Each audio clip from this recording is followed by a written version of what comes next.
The polar station had been silent for years, its last transmission, a garbled burst of static, intercepted by a nearby base.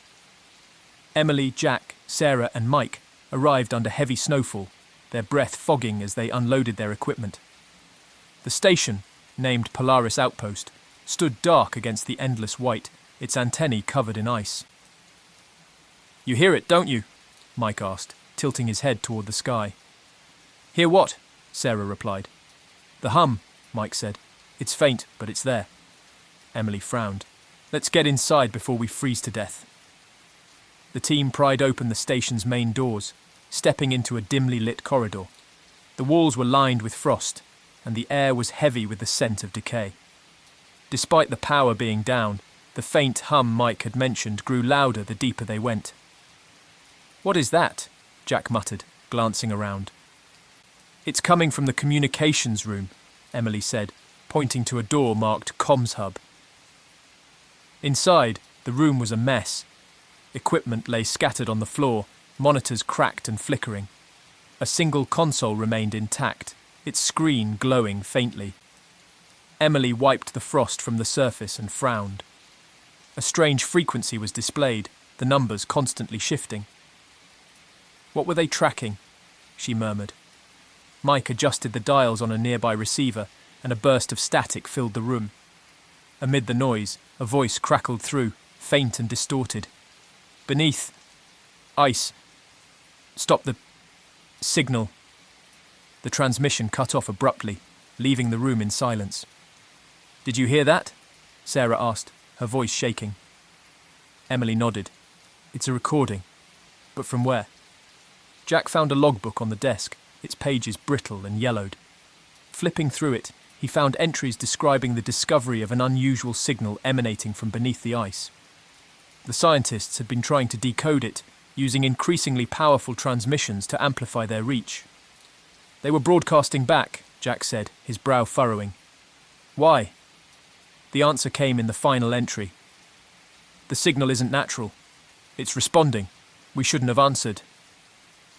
The lights flickered, and the hum grew louder. Emily's Geiger counter began to click softly, its rhythm increasing with each passing second. "Radiation?" Mike asked, his voice tense. "Just low levels," Emily said, though her unease was clear. "But it's coming from below us." The team followed the sound down a narrow staircase that led to the station's lower levels. At the bottom, they found a heavy door marked Restricted Access. The keypad beside it was frozen, but Jack forced the door open with a crowbar. Inside was a cavernous chamber filled with towering equipment. At its centre was a massive dish, angled downward as if pointing into the ground. A tangled web of wires connected the dish to a series of computers, all of which blinked faintly, despite the station's apparent abandonment. "This is how they were amplifying the signal," Emily said, running her hands over the console. Sarah pointed to a hole in the floor, encased in glass. Beneath it was a jagged crack in the ice, glowing faintly with an otherworldly blue light. The hum was louder here, almost deafening. "What is that?" Sarah whispered. "Whatever's beneath the ice," Emily said. "That's where the signal is coming from." Jack picked up a headset from one of the consoles and held it to his ear. His face paled. "There's something down there," he said. "Voices, like they're whispering." Emily examined the console, her fingers trembling. She found a file marked Final Transmission. When she played it, the room filled with the sound of screaming, interspersed with frantic voices. "It's in the ice! It's coming through the signal! Shut it down!" The recording ended with a deafening roar. The team stared at one another, the hum growing louder, almost vibrating the floor beneath their feet. Suddenly, the dish began to move, its angle shifting as the console lit up with new activity. "It's broadcasting again," Mike said. "Something's activating it." "We need to shut it down," Emily said, frantically typing commands into the console. Before she could finish, the lights flickered and went out. In the darkness, the hum was replaced by a new sound, a faint tapping, like claws scraping against ice. "Did you hear that?" Sarah whispered, her flashlight trembling in her hand. The tapping grew louder, joined by a guttural growl, that seemed to echo from deep within the ice. A sharp crack reverberated through the room, and the glass over the glowing fissure began to splinter. "We need to go," Jack said, backing toward the door. As they turned to flee, the glass shattered, and a rush of freezing air enveloped the room. Something climbed out of the fissure, its form obscured by the blue light. It moved with unnatural speed, its limbs too long and its movements jerky, its glowing eyes locked onto the team. "Run!" Emily screamed. They bolted up the stairs, the creature's growls echoing behind them. Reaching the comms room, Emily grabbed a flare gun from their gear. She aimed it at the console and fired. The flare ignited the equipment, sending a cascade of sparks into the air. The hum ceased, replaced by an otherworldly scream. The team didn't wait to see what happened next. They sprinted out of the station, the snowcat roaring to life as they escaped into the storm. Hours later, as they reached the edge of the frozen wilderness, Emily looked back. The station was shrouded in darkness, but the glow from the fissure remained visible, a silent reminder of the signal they had interrupted. "What was it?" Sarah asked, her voice shaking. Emily shook her head. "I don't know, but it was never meant to be found." The polar station loomed against the endless white, its silhouette stark against the horizon. Emily, Jack, Sarah, and Mike arrived at the base after weeks of brutal travel, their mission simple: investigate the abandoned station and retrieve any surviving research. The team had explored dozens of such sites, but this one was different. As they approached, Emily noticed something unusual, the faint hum of machinery, barely audible over the wind. "This place has power?" Sarah asked, frowning. "Not supposed to," Jack replied, tightening his scarf. "The files said the station was decommissioned after an accident." "What kind of accident leaves the lights on for 10 years? Mike muttered. The answer came in the form of a reinforced door labelled "Reactor Control, Authorized Personnel Only." The door was partially open, and warm air seeped out into the frigid hallway. "This is why the place still has power," Emily said, peering inside. "The reactor's still running." Jack's flashlight illuminated a room filled with rusting machinery. At its centre stood the reactor itself, a cylindrical structure surrounded by consoles and monitors. The equipment emitted a faint greenish glow, and the Geiger counter in Emily's hand began clicking softly. "Radiation levels are low," she said, though her tone was uneasy. "But this reactor shouldn't still be operational." Mike approached a nearby console, its screen flickering with static. He wiped away the frost and squinted at the display. "Looks like they were using this reactor for an experiment. Something about extreme cold and energy output." "Why would they need that much power out here?" Sarah asked, scanning the room. Emily found a stack of logbooks on a nearby desk. She flipped through them, her brow furrowing as she read the entries. "They were running experiments with radiation exposure," she said, "trying to enhance the human body to withstand extreme environments." Jack snorted. "Enhance? Sounds like they were making monsters." The group moved deeper into the reactor facility, the air growing warmer as they descended a metal staircase. At the bottom, they found a large containment area. The walls were lined with observation windows, each overlooking a small chamber. Inside the chambers were what looked like beds, but they were surrounded by strange equipment: IV stands, restraints, and machines emitting faint, rhythmic beeps. "What were they doing here?" Sarah asked, her voice barely above a whisper. Emily pointed to one of the chambers. Its glass was smeared with a dark, dried substance. Inside, the bed was overturned, and the equipment lay shattered on the floor. Whatever it was, it didn't work. The Geiger counter's clicking grew louder as they approached a set of locked doors at the end of the hallway. A warning sign above the doors read, "Quarantine zone, radiation hazard." Mike hesitated. "Do we really want to see what's behind this?" Jack gave a grim nod. "We didn't come all this way to turn back now." Emily keyed in the override code from the logbooks. The doors hissed open, releasing a blast of hot, metallic-smelling air. The room beyond was vast and dimly lit, its walls covered in scaffolding and cables. At its centre was a large containment tank, its glass walls thick with condensation. "What the hell is that?" Sarah asked, pointing to the tank. Inside, a figure floated in the murky liquid. It was humanoid but distorted, its limbs unnaturally long, its skin pale and translucent. Tubes ran from its body to the walls of the tank, and its chest rose and fell in shallow, irregular breaths. "It's alive," Emily whispered. Mike examined the console beside the tank. "They were exposing test subjects to controlled radiation doses," he said, "trying to trigger beneficial mutations." Jack shook his head. "Looks like they succeeded." "Sort of." The creature's eyes snapped open. The team froze as the figure in the tank moved, its head tilting toward them. Its movements were slow at first, but then it slammed a clawed hand against the glass. The entire tank shook, and the lights flickered. "Is it trying to get out?" Sarah asked, backing away. Another slam, louder this time. Cracks spidered across the glass. "Shut it down!" Emily shouted. Mike scrambled to the console, frantically typing commands. "I can't," he said. "The system's locked."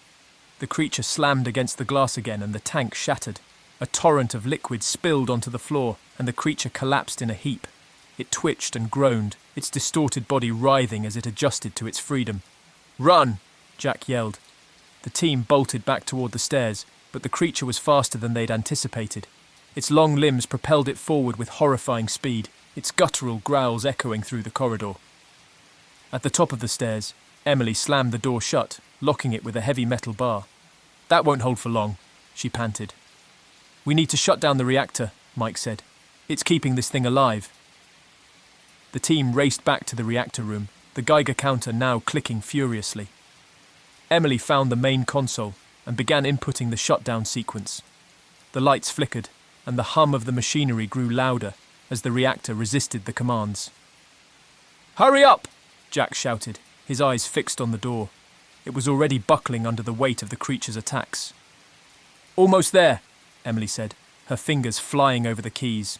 With a final command, the reactor powered down. The lights dimmed, and the hum ceased. The creature let out a bone-chilling screech before collapsing, its body convulsing violently as the radiation that sustained it faded. The team didn't wait to see what happened next. They sprinted back to the entrance, forcing the frozen doors open and escaping into the icy wilderness.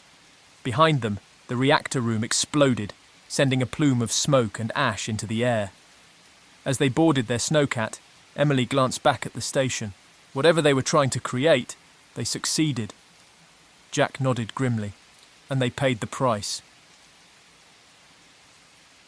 The polar station was unlike any the team had encountered before. Emily, Jack, Sarah, and Mike had spent years exploring abandoned research sites, but nothing prepared them for the silence that greeted them here. It wasn't the usual quiet of isolation. It was deeper, oppressive, as if the station itself were holding its breath.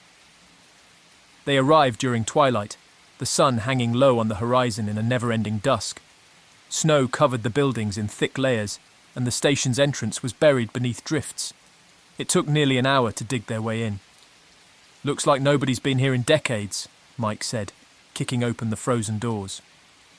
"Let's not make assumptions," Jack replied, his flashlight sweeping over the frost-covered interior. The station's corridors were eerily clean. No scattered papers or broken equipment. Everything was orderly, almost untouched. In the control room, Emily found a cluster of monitors and consoles, their screens cracked but intact. She brushed away the frost and stared at the blinking words on the main screen. Cryogenic program. Status active. "Active?" Sarah asked, peering over Emily's shoulder. "How? There's no power here." Mike examined a nearby generator. Backup systems. Whatever this program was, it must have been important.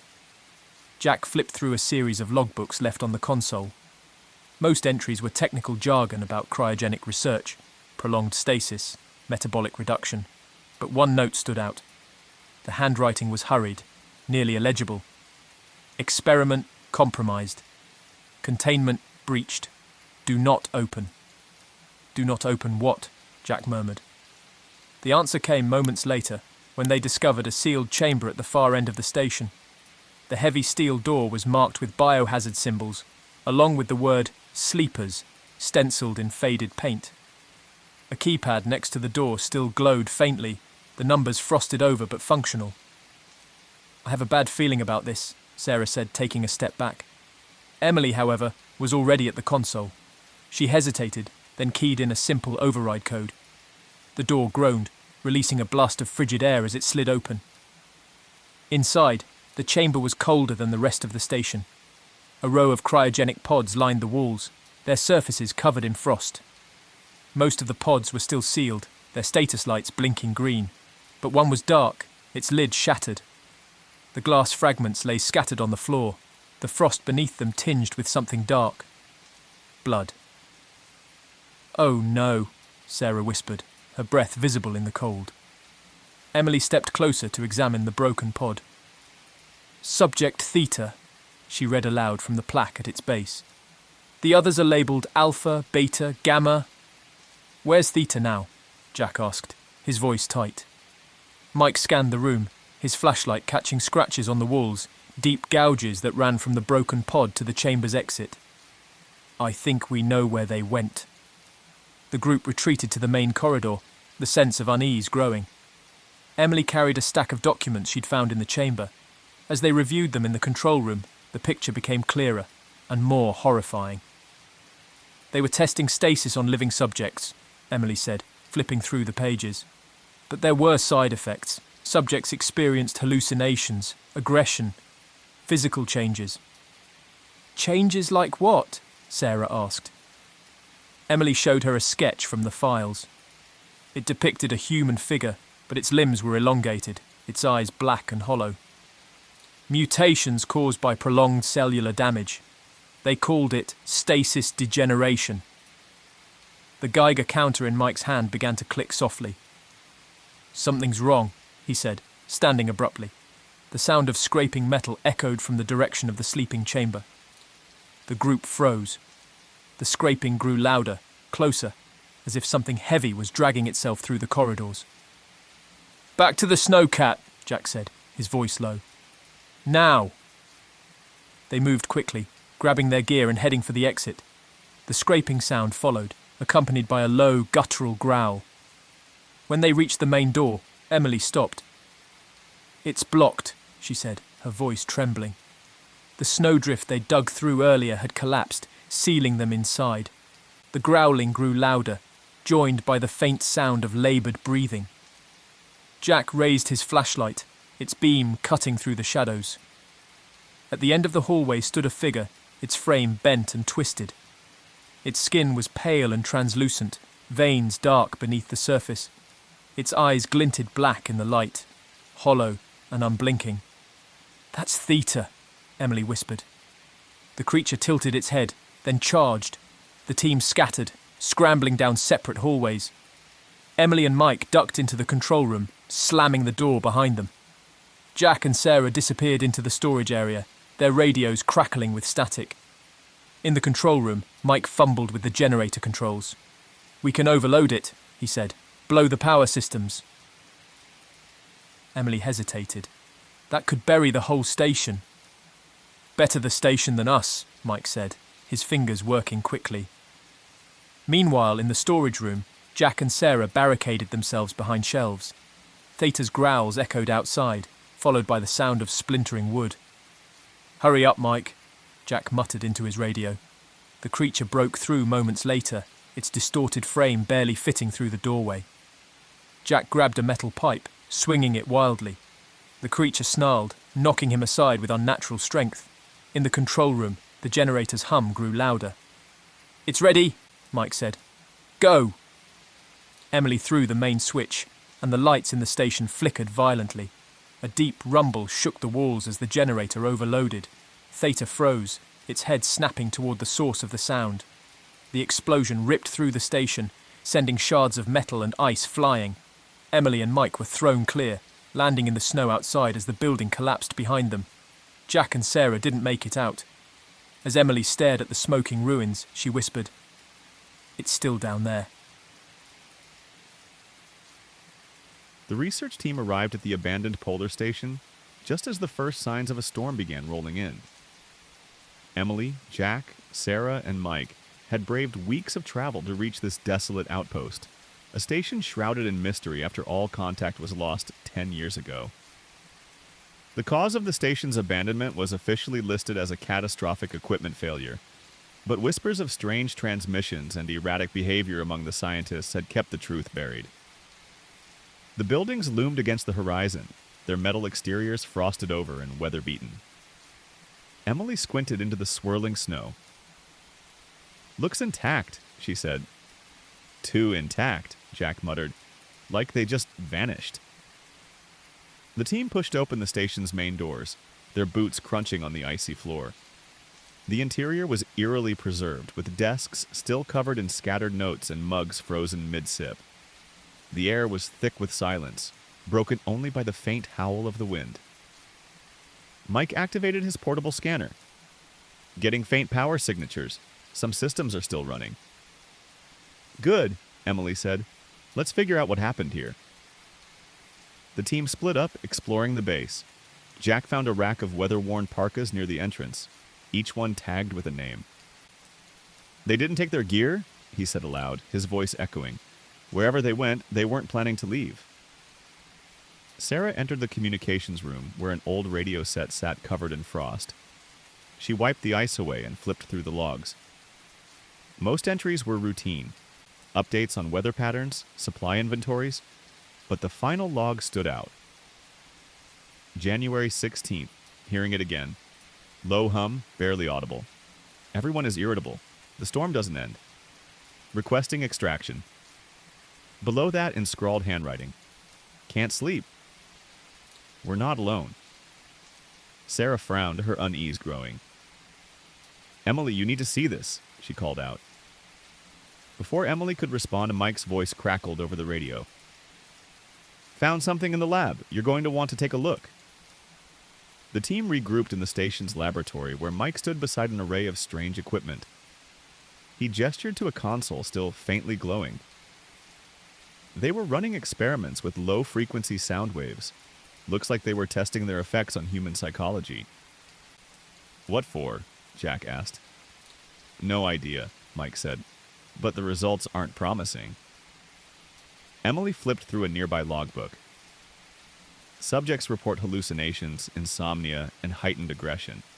Prolonged exposure not recommended. "They were testing it on themselves?" Sarah asked, horrified. "Looks like they didn't have a choice," Emily said. She pointed to a hastily written note in the log. "System malfunction.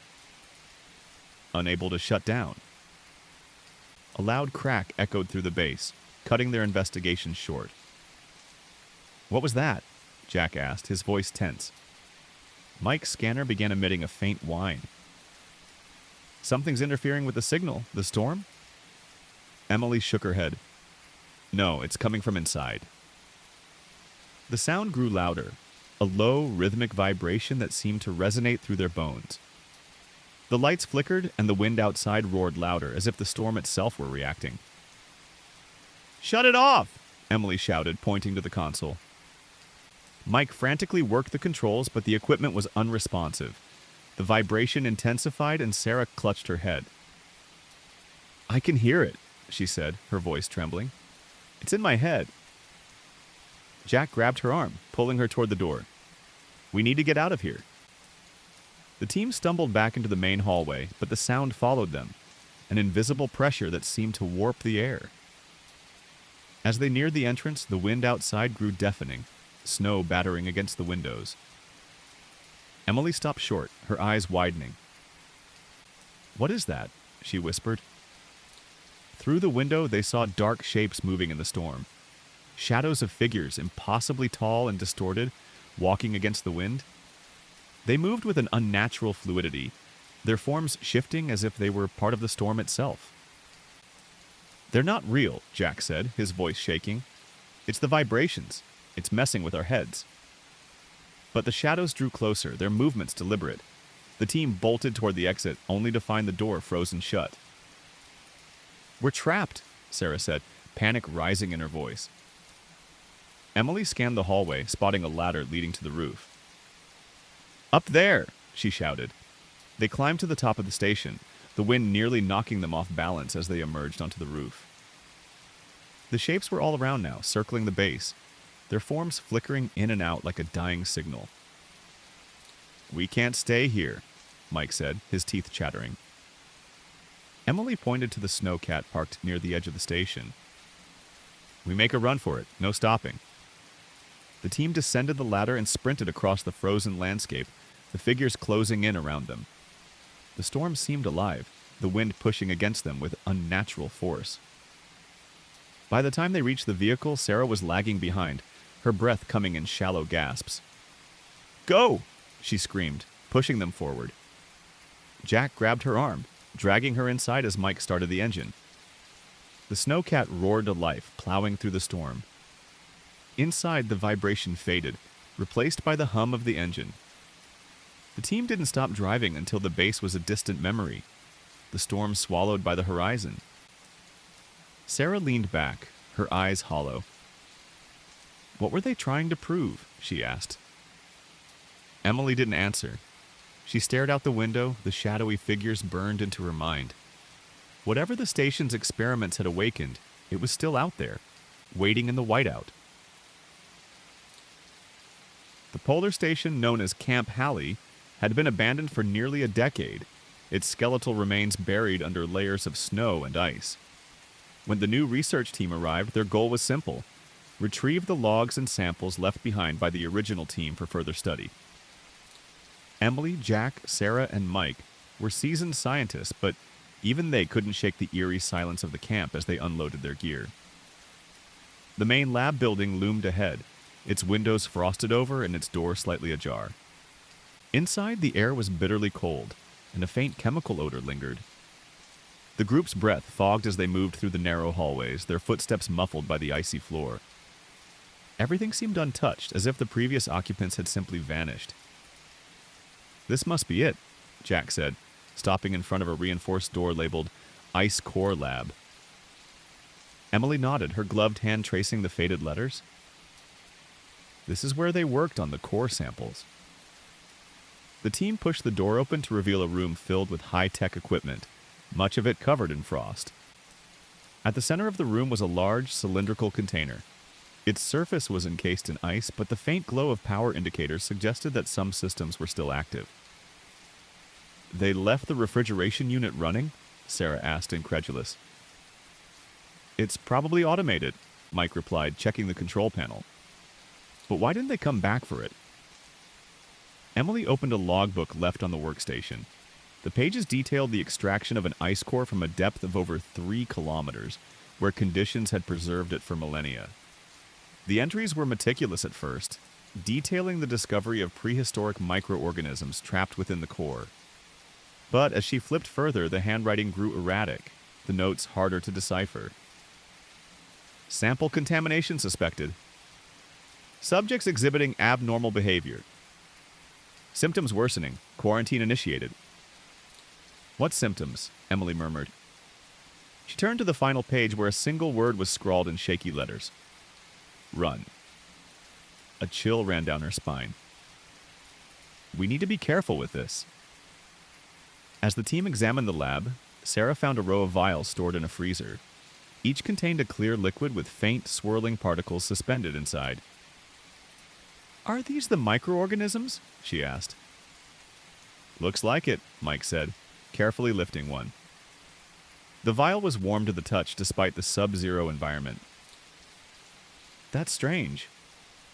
Before anyone could respond, the Geiger counter on Emily's belt began clicking softly. "Radiation?" she said, her voice tightening. The clicking grew louder as she approached the cylindrical container. Jack peered at the control panel. "It's leaking something," he muttered. "The seals are degraded." Suddenly, a low hum filled the room, followed by a sharp hiss. The team turned to see a thin mist escaping from a crack in the container's surface. The Geiger counter's clicks became frantic. "Shut it off!" Emily shouted. Mike scrambled to the controls, but the equipment was unresponsive. The mist spread quickly, coating the room in a thin layer of frost.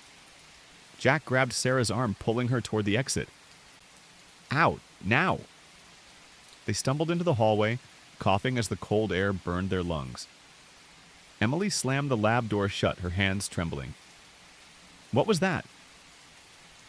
It's not just radiation, Mike said, his face pale. It's something alive? The group retreated to the main building, barricading themselves in the common area. As they caught their breath, Sarah noticed frost forming on her gloves. She rubbed her hands together, but the cold seemed to seep into her skin. Are you okay? Emily asked, her concern growing. I'm fine, Sarah replied, but her voice sounded distant. Her movements became sluggish, her eyes unfocused. Sarah, sit down, Jack said, but she didn't respond. Instead, she turned toward the window, staring into the snowstorm outside. She's infected, Mike said, his voice trembling. The mist, whatever was in that container, it's affecting her. Emily grabbed the logbook, flipping to the earlier entries. They wrote about this. The microorganisms, they didn't just thaw, they adapted. The symptoms, paranoia, disorientation.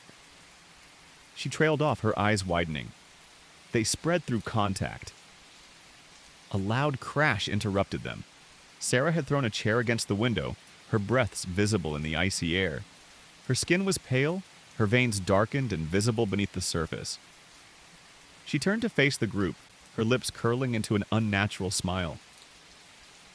Sarah, Jack said cautiously, we can help you. But Sarah lunged, her strength far greater than it should have been. She knocked Jack to the floor, her hands clawing at his face. Mike and Emily dragged her back, locking her in a storage room as she screamed and thrashed. We need to leave, Mike said, his voice shaking. Not yet, Emily replied. We can't let this spread. They returned to the lab, donning hazmat suits before re-entering the contaminated area. The mist had settled, leaving behind a layer of frost that seemed to pulse faintly. Emily approached the container, her Geiger counter still clicking wildly. We have to destroy it, she said. Mike nodded, setting up an improvised incendiary device. As they worked, the faint sound of Sarah's screams echoed through the base, growing more guttural with each passing moment. When the charge detonated, the lab was consumed in flames. The team fled into the snow, the glow of the fire fading behind them. By the time they reached their transport, the station was silent once more. Days later, a rescue team arrived to investigate. They found no signs of Emily, Jack, or Mike, only Sarah, frozen solid, her face twisted into a smile. The abandoned military camp appeared on the team's radar during a routine satellite scan. Hidden deep within the forest, the base seemed untouched for decades. Emily, Jack, Mike, and Sarah, a group of researchers specializing in Cold War relics, set out to investigate. As they approached the camp, the silence grew oppressive, broken only by the occasional rustle of wind through the trees. The gate hung ajar, rusted and overgrown. Inside, rows of barracks stretched into the distance. Looks like the soldiers just walked out, Mike said, peering through his binoculars. Sarah frowned. But why leave it so intact? The barracks loomed ahead, eerily pristine. They entered the first one, the smell of mildew heavy in the air. Rows of beds lined the walls, their sheets still neatly tucked. Lockers stood open, revealing folded uniforms and boots polished to a shine. Everything seemed staged, as if waiting for soldiers who would never return. No personal belongings, Emily murmured, running her hand along a dusty locker. No photos, no letters. It's like no one ever lived here. As they moved deeper into the barracks, Sarah stopped abruptly. Do you hear that? The group froze. A faint clicking sound echoed from the far end of the room. Jack motioned for them to stay quiet and stepped forward, his flashlight cutting through the shadows. The clicking grew louder, almost rhythmic. He reached the end of the barracks and found a small tape recorder sitting on a desk, its reels spinning slowly. What's on it? Mike asked, joining Jack. Jack pressed play, and the tape hissed to life. A man's voice, trembling with fear, began to speak. They're watching us. Every night they come closer. We hear them moving, but we can't see them. We can't leave the barracks. If we do, they'll take us too. The tape clicked off. The silence that followed was deafening. Sarah shivered. Who's they? What happened to these soldiers? Emily picked up the tape recorder. This wasn't an accident. Someone wanted us to find this. The team moved to the next barracks, each building revealing the same unsettling pattern. Pristine beds, neatly arranged uniforms, and an absence of anything personal. In one room, they found notebooks filled with scribbled messages. Don't trust the woods. They're always watching. We're not alone. Night fell quickly, the darkness swallowing the camp. The team decided to set up a base in the command building, its reinforced walls offering a false sense of security. They gathered around a lantern, reviewing their findings. These men weren't just soldiers, Emily said. They were guarding something, or being guarded themselves. A sudden thud outside made everyone jump. Jack grabbed his flashlight and opened the door. The beam revealed nothing but empty barracks and swaying trees. Probably an animal, he said, though his voice wavered. Hours later, they heard it again. This time, it wasn't a thud, but a low, guttural growl. The sound echoed from the direction of the barracks. Mike swore under his breath, "I'm not going out there!" But Jack was already moving, flashlight in hand. "Stay here," he ordered. Emily couldn't let him go alone. "I'm coming with you." The two crept toward the barracks, their footsteps crunching on the gravel path. The growl grew louder, joined by a faint shuffling sound. As they neared the building, they saw a figure standing in the doorway, a shadowy silhouette hunched unnaturally.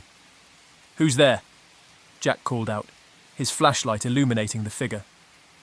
It turned slowly, revealing a face that was almost human but distorted, its eyes sunken, its skin pale and stretched tight over sharp cheekbones. The creature hissed, retreating into the barracks with unnatural speed. "Back to the command building," Jack whispered, his voice tight with fear. They sprinted back, slamming the door behind them. Sarah and Mike stared at them, wide-eyed. "What was it?"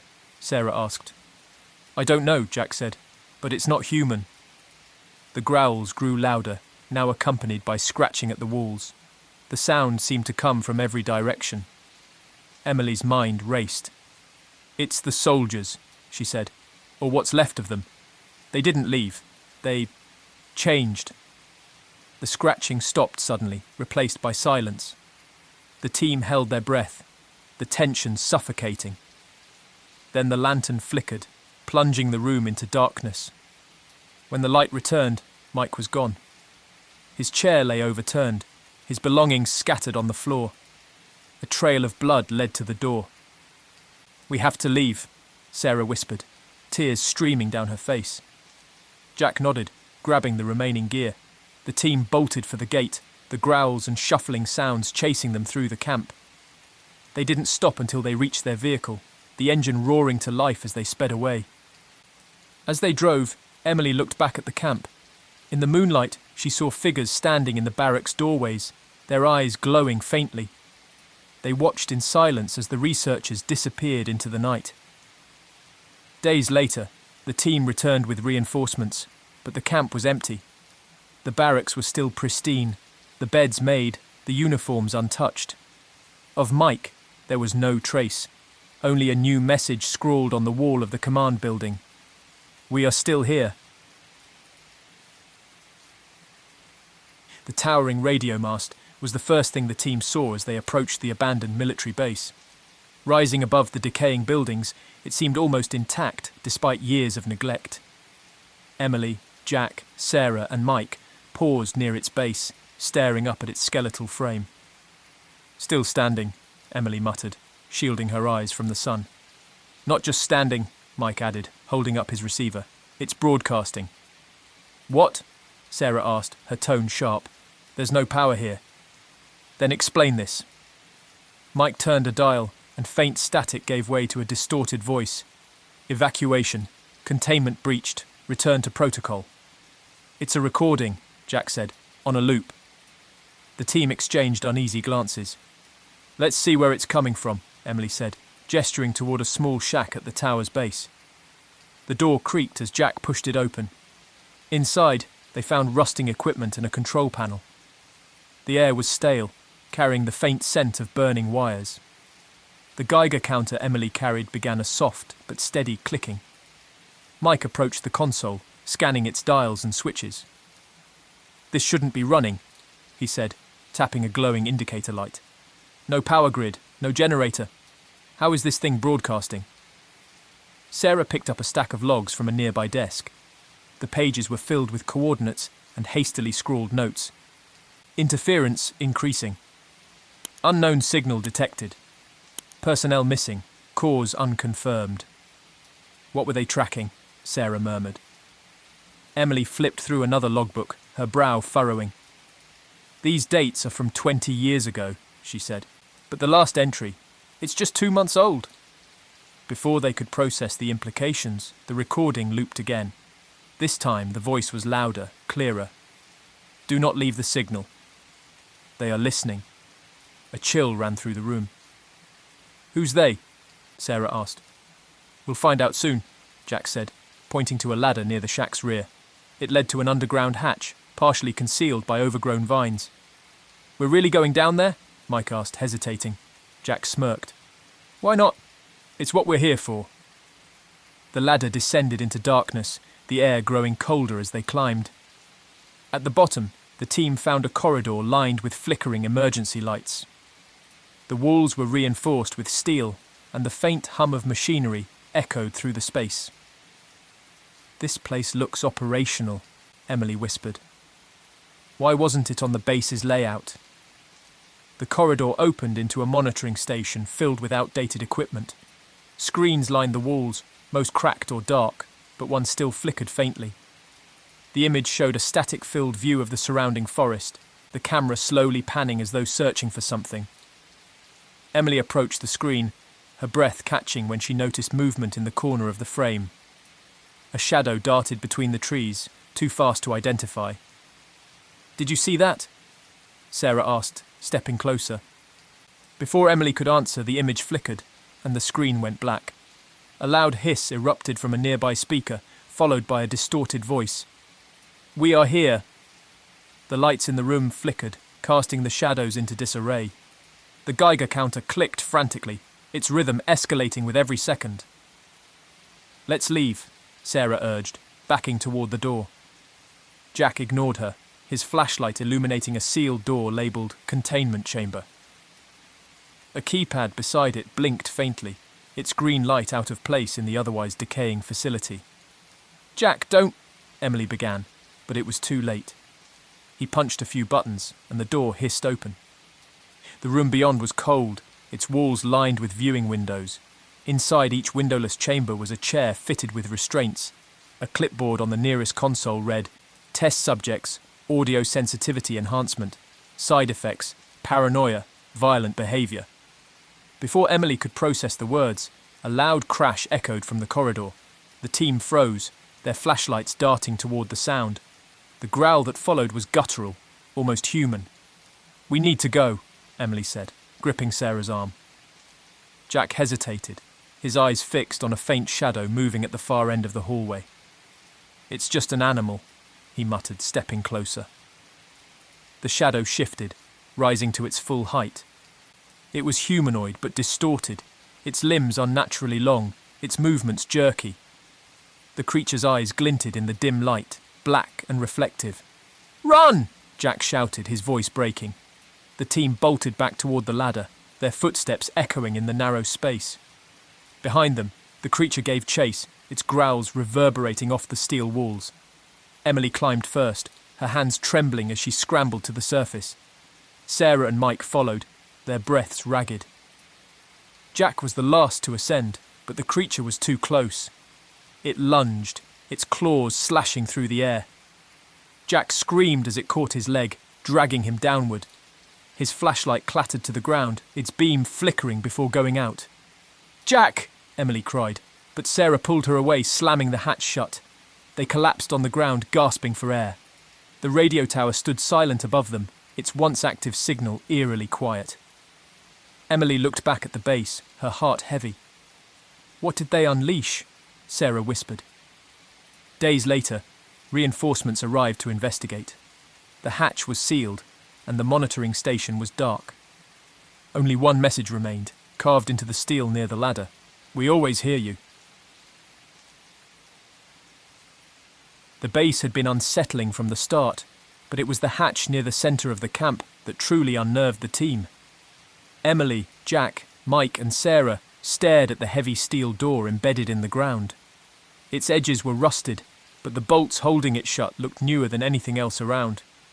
Doesn't fit the timeline, Jack muttered, running his hand over the reinforced surface. This hatch was maintained long after the rest of the camp was abandoned. Emily knelt to examine the faded stencil on the hatch. Facility X-13. What do you think's down there? Sarah asked, her voice low. Only one way to find out, Mike replied, hefting a crowbar. The hatch groaned as Mike forced it open, releasing a gust of cold, stale air. A metal ladder disappeared into darkness below. Jack was the first to descend, his flashlight cutting through the gloom. The others followed, their boots echoing on the rungs. At the bottom, they found a narrow corridor lined with peeling paint and corroded pipes. The air smelled faintly of chemicals, sharp and acrid. Emergency lights flickered weakly along the ceiling, casting shadows that danced unnervingly on the walls. This place is massive, Emily whispered as they moved deeper. The corridor opened into a series of rooms filled with rusting equipment and shattered glass. The remnants of large tanks stood against one wall, their thick glass panes cracked and clouded. Each tank had a label etched into the steel base. Subject A1. Subject B3. Sarah pointed to a row of cages in the corner, their bars bent and warped. Whatever was in here, it got out. Emily shuddered, stepping closer to a table littered with medical instruments. A dusty clipboard lay among the debris, its pages brittle but legible. She skimmed the text, her stomach twisting. Project Genesis, Phase 3.